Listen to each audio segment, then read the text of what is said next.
पहिला प्रश्न आहे which are properties of solid, म्हणजे सॉलिडचे गुणधर्म काय आहेत.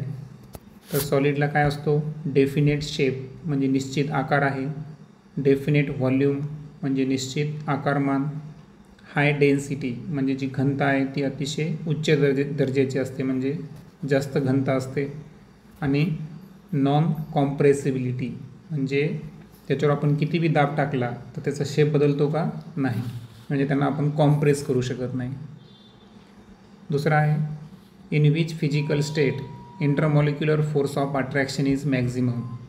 आता फिजिकल स्टेट किती असतात, 3, सॉलिड, लिक्विड आणि गॅस. तर या तिन्हींमध्ये इंटरमॉलिक्युलर फोर्स ऑफ अट्रॅक्शन जो असतो पार्टिकलमधला तो सर्वात जास्त कोणामध्ये आहे. तर intermolecular force of attraction is maximum in solid.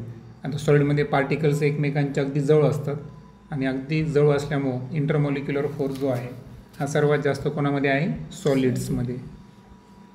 तिसरा प्रश्न which are characteristics of liquids.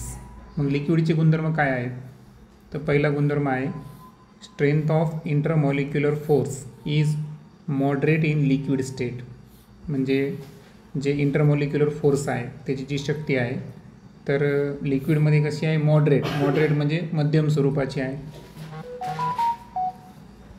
त्यानंतर हॅव डेफिनेट व्हॉल्यूम, म्हणजे लिक्विडचं वैशिष्ट्य आहे की त्यांचा जे आकारमान आहे तो कसा असतो, निश्चित. डेफिनेट म्हणजे फिक्स स्वरूपाचा. नॉट हॅव डेफिनेट शेप, परंतु लिक्विडला शेप आहे का नाही, म्हणजे जे द्रव पदार्थ असतात लिक्विड तर त्यांना निश्चित आकार नाही पण निश्चित आकारमान आहे. ओके, व्हॉल्यूम आहे पण शेप नाही, डेफिनेट.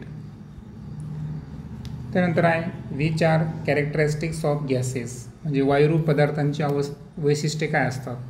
पहिलं वैशिष्ट्य आहे इंटरमॉलिक्युलर फोर्स इज वीक, म्हणजे जे इंटरमॉलिक्युलर फोर्स आहे 2 रेणूमध्ये असणारं आंतर रिन्युएबल म्हणून आपण त्याला, तर ते कसं आहे, वीक म्हणजे अतिशय कमकुवत आहे. सर्वात स्ट्रॉंग कोणामध्ये होतं, सॉलिड. मॉडरेट म्हणजे मध्यम स्वरूपाचा कोणामध्ये होता, लिक्विड. आणि सर्वात कमी इंटरमॉलिक्युलर फोर्स पार्टिकलमध्ये कोणामध्ये असतो, गॅसेसमध्ये. Gases have neither definite shape nor definite volume, म्हणजे गॅसेसला निश्चित आकार पण नाही आणि निश्चित आकारमान पण नसतो, म्हणजे जे वायुरूप पदार्थ आहे ना गॅसियस, तर डेफिनेट शेप पण नाही आणि डेफिनेट व्हॉल्यूम पण नाही.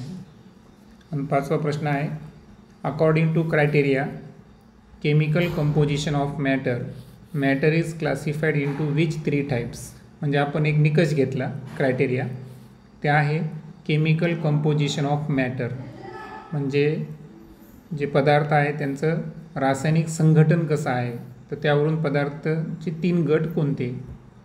तर पहिला आहे इलेमेंट, दुसरा आहे कंपाऊंड आणि तिसरा आहे मिक्सचर. एलिमेंट म्हणजे मूलद्रव्य, कंपाऊंड म्हणजे संयुग आणि मिक्सचर म्हणजे मिश्रण. तर असे 3 टाईप्स असतात.